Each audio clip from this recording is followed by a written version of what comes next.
জি এসেছেন, তার আজকে সারাদিন অনেক কর্মসূচি আছে। তিনি আরো 3টে কর্মসূচিতে এই পশ্চিমবঙ্গে যাবেন।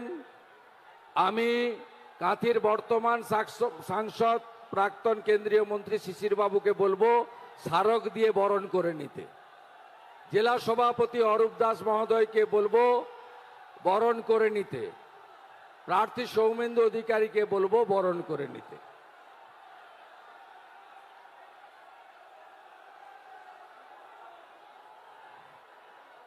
মা নাচিন্দার একটি ছবি দিয়ে আমাদের এই পুণ্যভূমিতে আমাদের দেশের নেতাকে अमित शाह जी जिंदाबाद।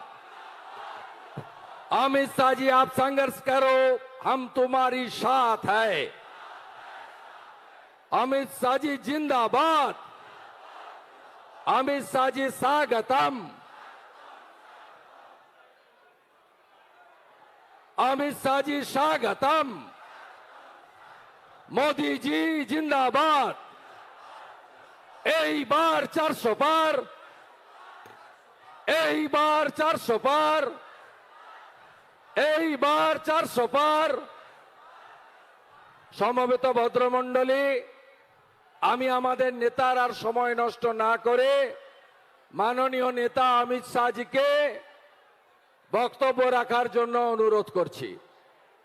हमारे बीच हमारी नेता गृह मंत्री हमारी मार्गदर्शक अमित शाह जी को भाषण करने के लिए मैं हमारी जिला पार्टी की ओर से, भाजपा की ओर से विनती करता हूं। अमित शाह जी जिंदाबाद। अमित शाह जी जिंदाबाद।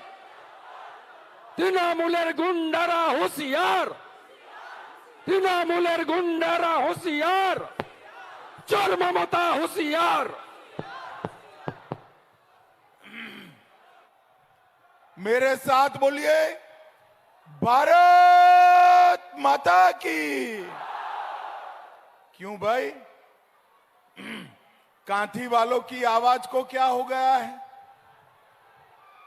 400 पार करना है या नहीं करना है?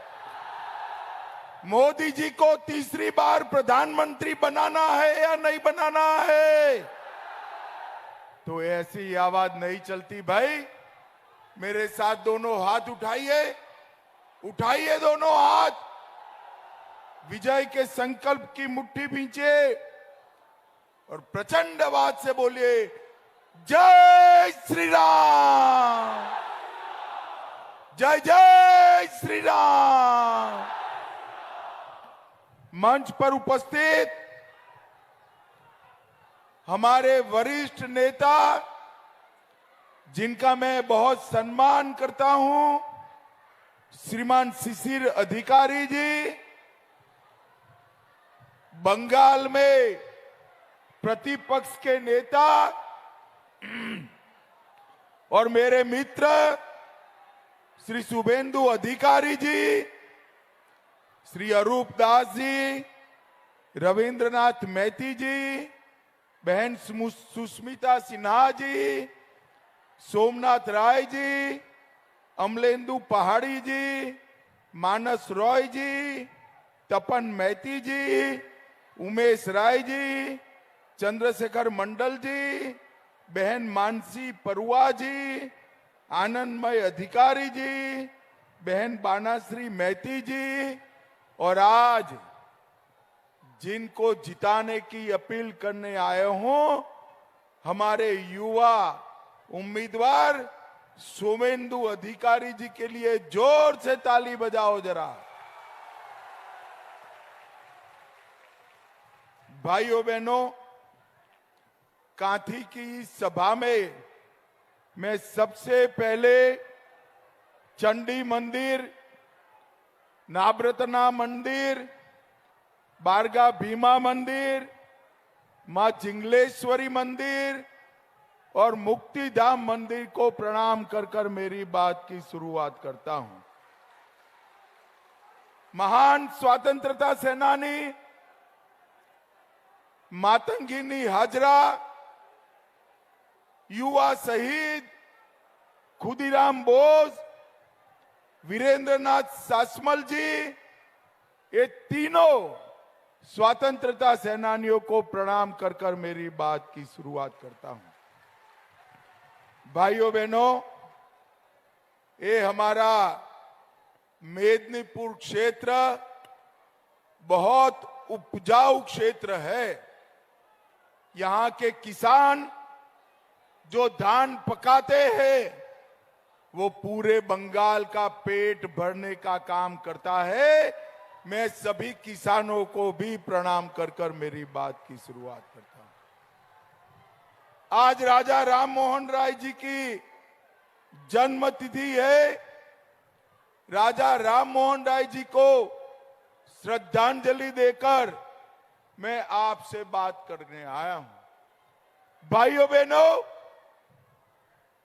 5 चरण का चुनाव समाप्त हो चुका है।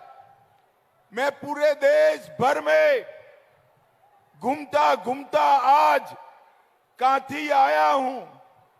5 चरण का परिणाम जानना है क्या? अरे जोर से बोलो, 5 चरण का परिणाम जानना है क्या? तो 5 चरण का परिणाम जान लो। मोदी जी 310 सीट पार कर गए हैं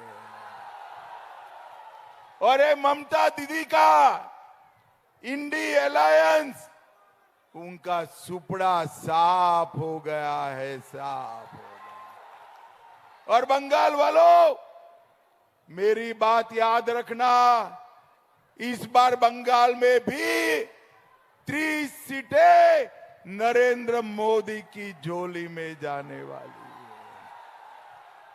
बंगाल में 30 सीटें आते ही आप समझकर रखना, ये तृणमूल कांग्रेस खंड खंड हो जाएगी और ममता दीदी की सरकार विदाई हो जाएगी, विदाई हो जाएगी। भाइयों बहनों, आपने 19 में मोदी जी को 18 सीटें दी और नतीजा क्या हुआ मैं आपको बताना चाहता हूं। कांथी वालों, मुझे बताओ, राम मंदिर बनना चाहिए था या नहीं बनना चाहिए था? अरे जोर से बोलो, बनना चाहिए था या नहीं बनना चाहिए था? 70 साल से ये कांग्रेस पार्टी, तृणमूल कांग्रेस राम मंदिर को रोक कर बैठे थे। मोदी जी ने मोदी जी को आपने दूसरी बार प्रधानमंत्री बनाया। 5 ही साल में केस भी जीता, भूमि पूजन भी किया और 24 जनवरी को प्राण प्रतिष्ठा कर कर जय श्री राम कर। भाइयों बहनों, जब प्राण प्रतिष्ठा हुई, उसका निमंत्रण ये ममता दीदी को दिया गया। ममता दीदी को भी कहा, आइए दीदी, राम तो सभी का है, आप भी आइए। मगर वो नहीं गई भाई, प्राण प्रतिष्ठा में अयोध्या नहीं गई। क्यों नहीं गई मालूम है आपको? मालूम है? चलो मैं बताता हूं।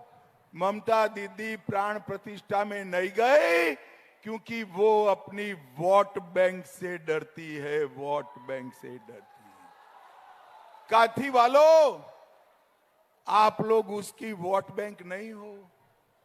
उनकी वोट बैंक कौन है मालूम है क्या? कौन है मालूम है? चलो ये भी मैं बता देता हूं। उसकी वोट बैंक वो घुसपैठिए है, घुसपैठिए है। उनके डर से वो नहीं गई। मगर मैं बताता हूं, हम एक घुसपैठियों से नहीं डरते हैं। ममता दीदी विरोध करती रह गई, हमने सीएए पारित किया और हमारे शरणार्थी भाइयों को नागरिकता देने का रास्ता नरेंद्र मोदी जी ने खोल कर रख दिया। भाइयों बहनों, खोल कर रख दिया। भाइयों बहनों, नरेंद्र मोदी जी ने इस देश को आतंकवाद से मुक्त कराने का काम किया है। ये सोनिया मनमोहन की सरकार थी, ममता दीदी के सपोर्ट से चलती थी। आए दिन पाकिस्तान से आलिया मालिया जमालिया घुसते थे, बम धमाके करते थे और फिर भाग जाते थे।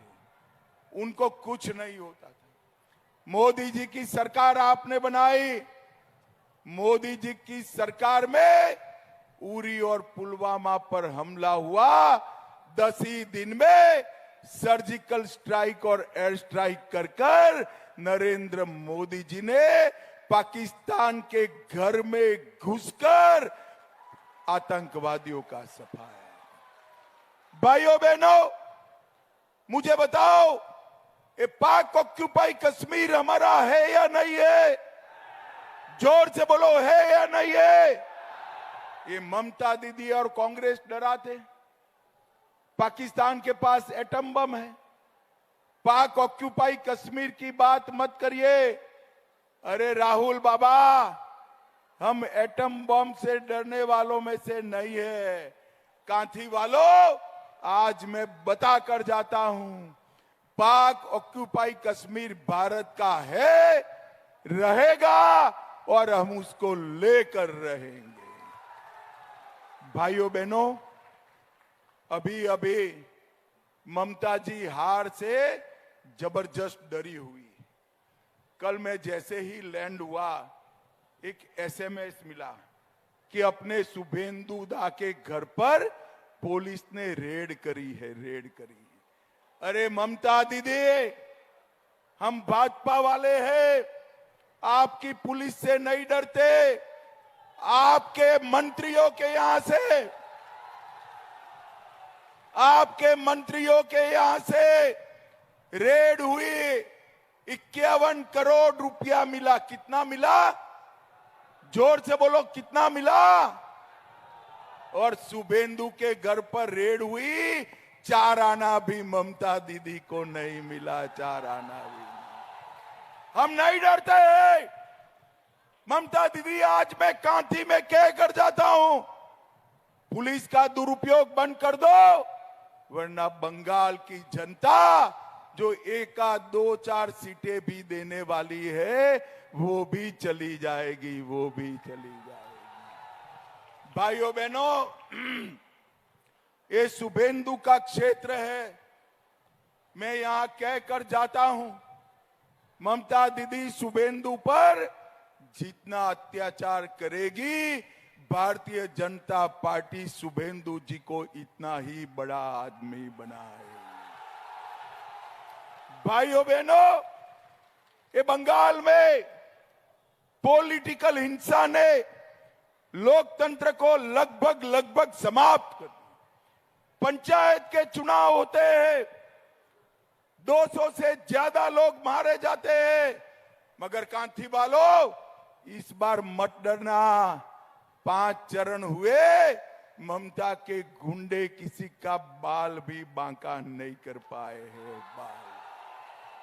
इस बार मैं आपको कहकर जाता हूं, चुनाव आयोग ने फ्री एंड फेयर मतदान की व्यवस्था की है और हमने चुनाव आयोग के सामने मांग करी है कि काउंटिंग के बाद भी पैरामिलिट्री फोर्स की कंपनियां यहां रहे और लोगों की सुरक्षा करें।